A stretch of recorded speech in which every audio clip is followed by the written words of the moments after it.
I'm Jose Arellano. As Brandon was saying, I'm currently Vice President of Operations at Homeboy Industries, but that wasn't always the case for me. Growing up, I come from generations of gang culture. You also inspire me, Christine. I just want to open up in my native tongue. Me'iha we nehinkam, netuanya ne Jose Arellano.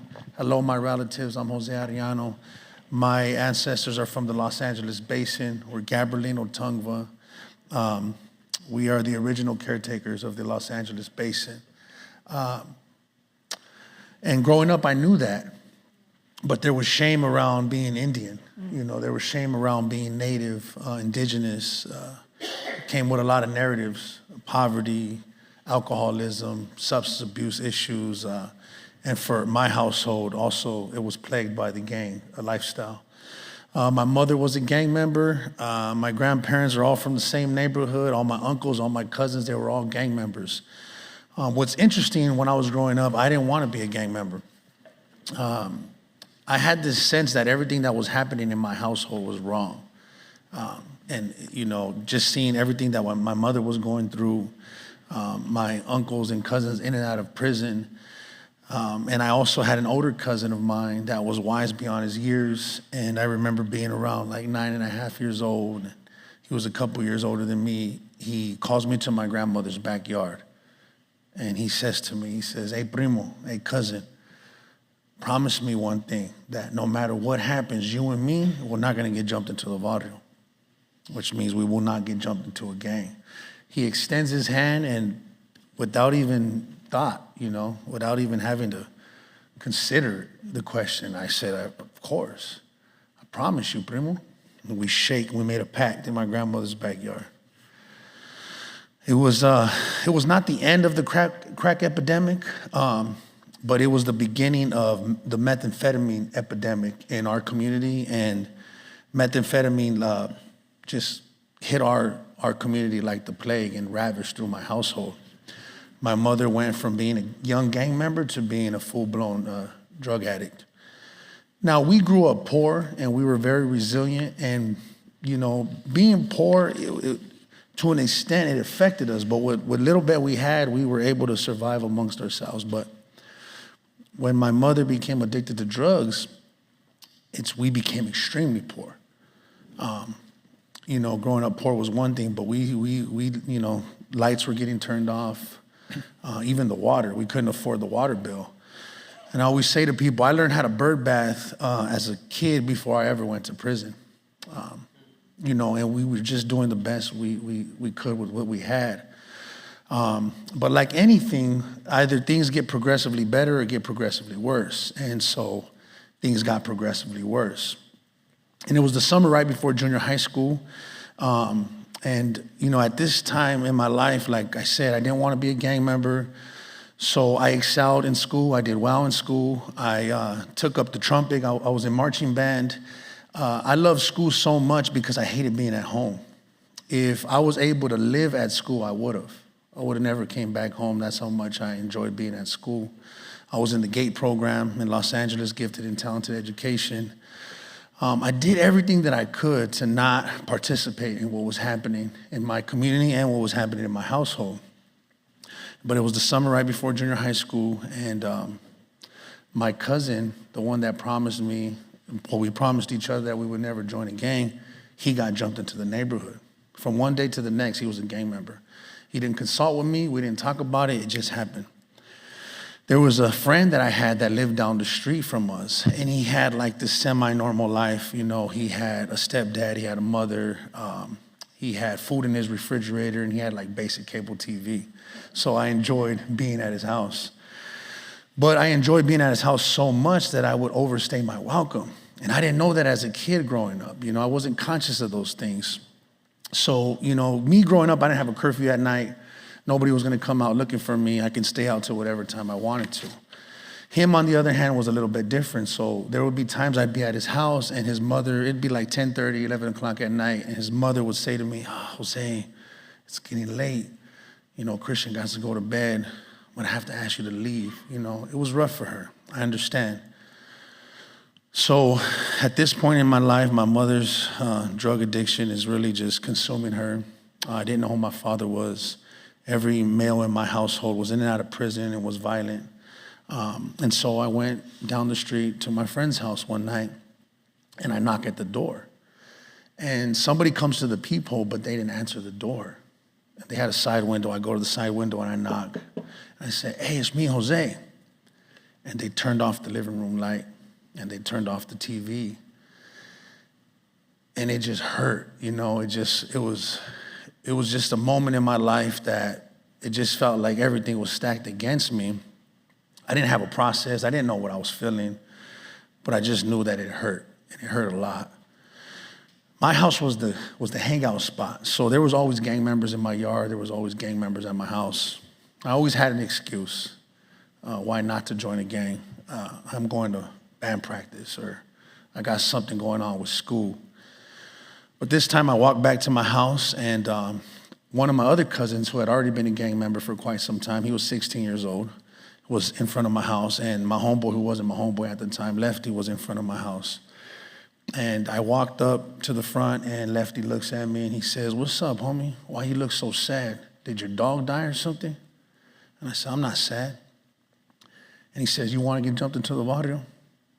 Before I could consider it, before I could think about it, the words had already left my mouth.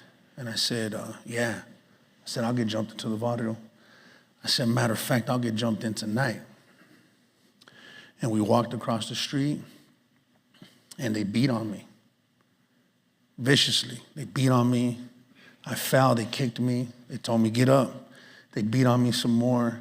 And after they were done beating on me, they hugged me and they embraced me and they said, "I love you. I love you, homie." That experience is very important to the story, because from that point on, my experience with love was fractured, you know. And that decision changed the course of my life. Shortly after that, my cousin Marlo, we made a pact in my grandmother's backyard to never join a gang. He was shot in the face with a 12-gauge shotgun.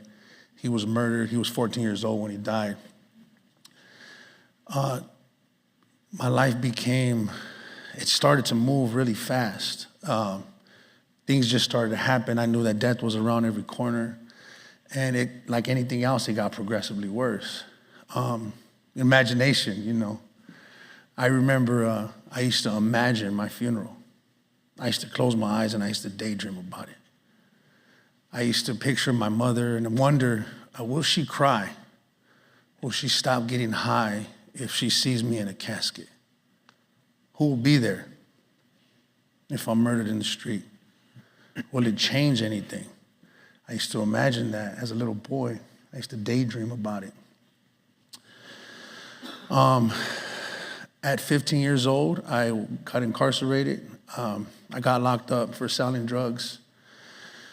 We were just trying to do the best we could with what we had. My grandmother at that time was really the one that was our caregiver. She was taking care of us. She was trying to, do the best she could for her daughter's children. There was 5 of us. And with her Social Security check, she tried to provide for us to keep a roof over our head. And I would watch her struggle, and I said to myself one day, like, you got to do something, you know? And at that time, that was my best thought. And I even remember when I got arrested, I was sitting in the backseat of the cop car, and the officer walks up to me after he finds the drugs in the car, and he says, "How do you being so young, why do you have so much drugs in your car?" And it's in the police report, and my response to him was, I said to him, "I'm just trying to feed my family, homie." There's this interesting thing about being incarcerated. It's like a curse, you know. Once you get locked up, it's kind of hard to like ever come back out here again. I know that sounds crazy, but as I look back on it now, I believe it's because of the dehumanization of, what happens to us while we're in there. Being 15 years old, and in my mind, being kind of like a grown man already, but being asked to strip naked, being asked to be in this concrete tomb. You don't have no books, you don't have no pencil, you can't even wear your shoes in there. And you're in there for 23 and a half hours a day, and these are kids, we were kids. You hope that you come out for rec, but most of the time you don't. They decide, if you come out for showers. I think you get showers every 3 days. I don't know if it's still like that. So I come home 4 months later, and then immediately I reoffend. At 16, I go back. At 18, I get out. At 18, I go back. At 22, I get out. At 22, I go back, and this time I'm fighting a life sentence, 55 years to life. I didn't ever get to spend a birthday out here. And it was interesting because as much as I would want to not ever go back to that place, somehow I always found my way back to that place. It was like a curse. But I remember one vivid memory at 16 years old while I was in there. I remember waiting for visiting. And I would always stand on my cell door. There was these little windows, and I could see the visiting room from my cell. And I would watch kids get called out, and I would wait, and I would listen for my name. And I would hope that maybe my mother would clean up and maybe she would come visit me. And I don't know, there was like these little bags of popcorn that they would give the kids when they got visits. We didn't get them if we didn't get visits. And I was a kid, so there was something about that little bag of popcorn, I just wanted one of those little bags of popcorn. And then I remember one night, one evening, they're calling visits, and then visiting's over. And I said to myself, I walked to the back of the cell and I said, Jose, no one's coming to see you, homie. Stop this. This is your life. This is the hand that was dealt, and you're going to play it till it's over. And it kind of went from knowing that death was around every corner and being cautious to accepting that death was coming and then meeting it in the street and saying, if you're coming for me, I want to meet you in the street. And I began to pursue death. And that's how I lived my life. And at 22, I was fighting a life sentence. And what's interesting is I fought a case for a crime I did not commit. I was arrested. There was a shooting in my neighborhood. I had just come home from prison, so I wasn't out that long. I got arrested. I remember when I got locked up and they said, I got my discovery and they said the shooter didn't have any facial hair.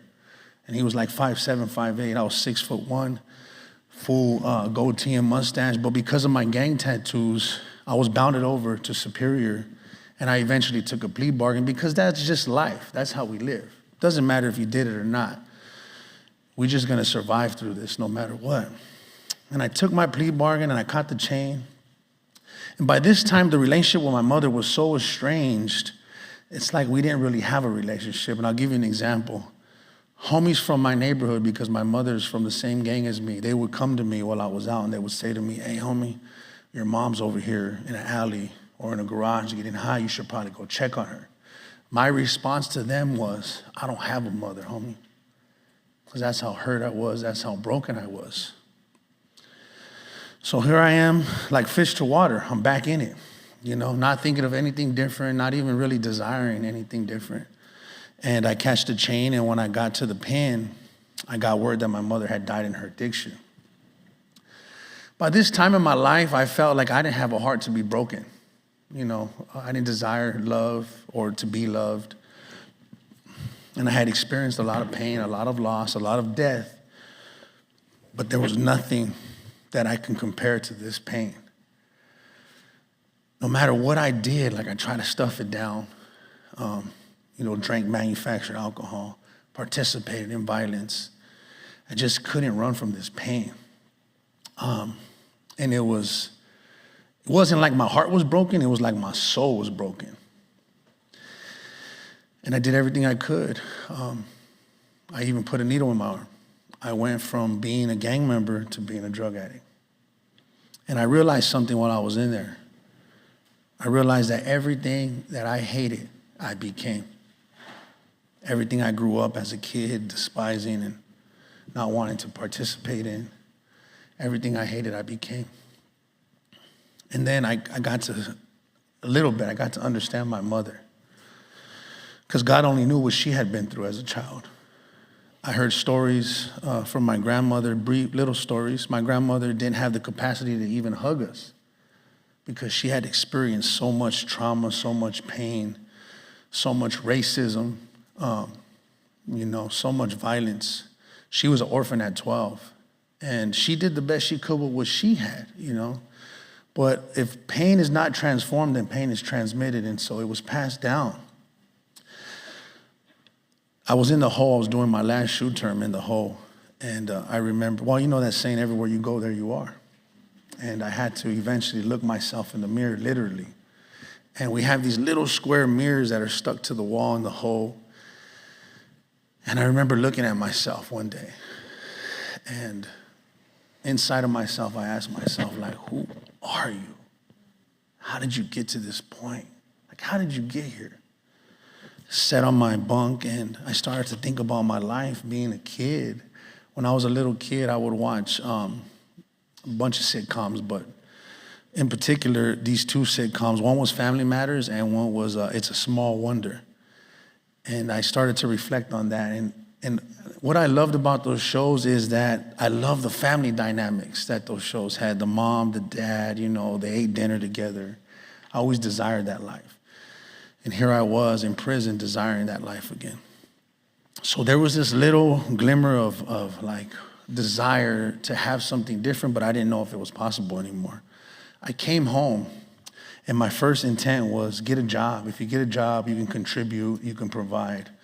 But what was so interesting this time is like I wasn't acclimating anymore. I just felt like I didn't fit in out here anymore. And I had all these things that I was feeling inside that I didn't even have the words to identify them. I just felt like I didn't fit in anymore. And it was only a matter of time before I would go back to prison. I stumble upon Homeboy Industries, the number to Homeboy Industries, and I call down there, and a homie answers the phone. And I say to him, hey, are you guys hiring? And he says, well, let me ask you a few questions. I say, okay. He goes, have you ever been locked up before? I'm like, what kind of question is this? I'm calling for a job. I say, yeah, I just got out. He says, have you ever been involved with gangs? I say, yeah, I'm a gang member. He says, are you currently on probation or parole? I say to him, I'm on high control parole. He says, okay, one more question. Do you have any visible tattoos like on your neck, face, hands, arms? I was all tatted up back then. I had big block letters on my arms, had my face tatted. As you can see, I still have my neck. And I remember looking at myself, and I say to him, I said, yeah, homie, I'm all tatted up. He says, okay, we'll give you a job. I'm like, what? And I say, are you serious? He says, yeah, can you come down here today? And I would love to say that I went down there and the rest was history, but it just wasn't. I had a lot of work to do, a lot of internal work to do. I had to identify things like PTSD, social anxiety, paranoia, these things that I had been through as a child, but also these things that I had been through in institutions. Our experiences, they shape us though. They shape the way we view ourselves, and they shape the way we view the world. And I'm gonna share one big experience that I had, and then I'll end with that. That helped me to see myself in a different manner, but also to see the world and see myself in it. I locate my little brother, and I talk to Father G, and I say, hey G, I found my brother, can we, bring him, can you help him? And he says, sure, son. We'll bring him in, and we'll give him a part-time job, and we'll put him in one of our schools. So back then, my brother he didn't speak much. The only way he knew how to express himself was physically and violently. And there was even moments where I thought, man, he doesn't even like me. But I didn't know what he had been through as a kid. He was out here when my mother had died. He had been through a lot, I'll just say that. So back then, we didn't have much. And when I say we didn't have much, we didn't have anything but the clothes on our back. So back then, if I had these pants on today, my brother would have them on tomorrow. And we would switch out clothes. And we were kind of just taught, never ask anybody for anything because they'll take advantage of you. So one day we come in, and the homie at the front desk says, hey, Father G wants to speak to you too. I look over at my little brother what did you do, homie? Thinking we're in trouble, right? We go in, and G has these 2 Sears cards in his hands. And he reaches across his desk, and he says, hey, take these cards, son. We say, nah, Pops, we're good. We don't need anything. He says, take these cards and go buy yourself some clothes, son. Reluctantly, we took the cards and we leave. Now, I'm ashamed to say this, but this is how we grew up. When we were growing up, I would tell my little brothers, don't ever cry. Don't ever demonstrate weakness because people will take advantage of you. And here I am leaving Homeboys. We're going down Alameda. My little brother's sobbing. He's in tears. He's crying. And I look over at him and I say to him, "Why are you crying, homie?" And he says to me, excuse my language, but he says, "Why the fuck do they care about us so much?" He couldn't wrap his head around it. Now, I wish I would have told him, I wish I would have said to him, because you matter, because you're a good kid, because you deserve better, because you should have never went through all the things you went through. But I didn't say anything. But my heart was altered forever. That experience changed the course of my life. And I was ready to be a part of Homeboy Industries and ready to create experiences that would help reshape people's minds and hearts. And it's the privilege of my life to be a part of Homeboys and to be vice president of operations and to also be here to share the story with you all. Thank you.